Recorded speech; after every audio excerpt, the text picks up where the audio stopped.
invariably, when I have made those big changes, it's a 3-phase reaction.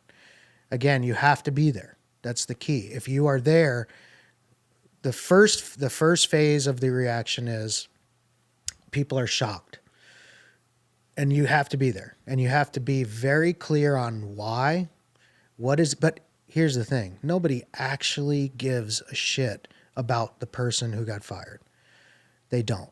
Because people are self-interested.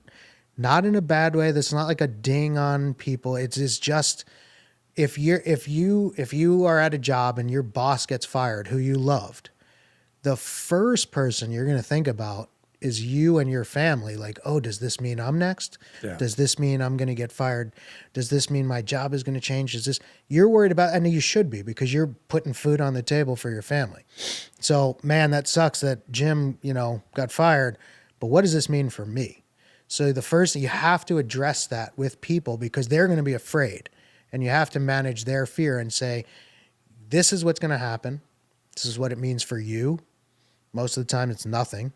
If it means something for them, you should make that very clear at the moment. But most of the time it's like, we're going to do this. We're going to organize this. We're going to do this.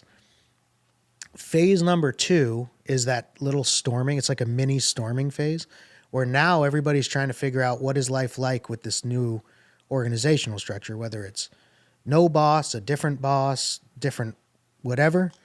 And in that situation, you have to manage the most granular tasks. You have to be like, Susan, you're doing this, and Jimmy, you're doing that, and John, you're doing this, and we're going to report in at 3 p.m. today. And then 9 a.m., we're going to start tomorrow. Everybody's going to get their tasks. We'll check in at 3 p.m. And you have to be like super granular.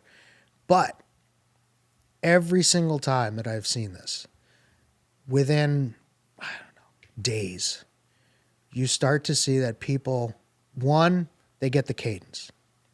But 2, they start figuring out other things they can do, better ways to do it. Like when you release that, whatever the negativity was around the change that you made, you free this path for people to just excel. And soon they're like telling you, we don't need this meeting anymore. We got it. Yeah. Every time people figure it out, but it's like that fear of making the change prevented, and people will live in misery. It's amazing how people will live in unhappiness. So they're shocked for a minute, then they're worried about themselves.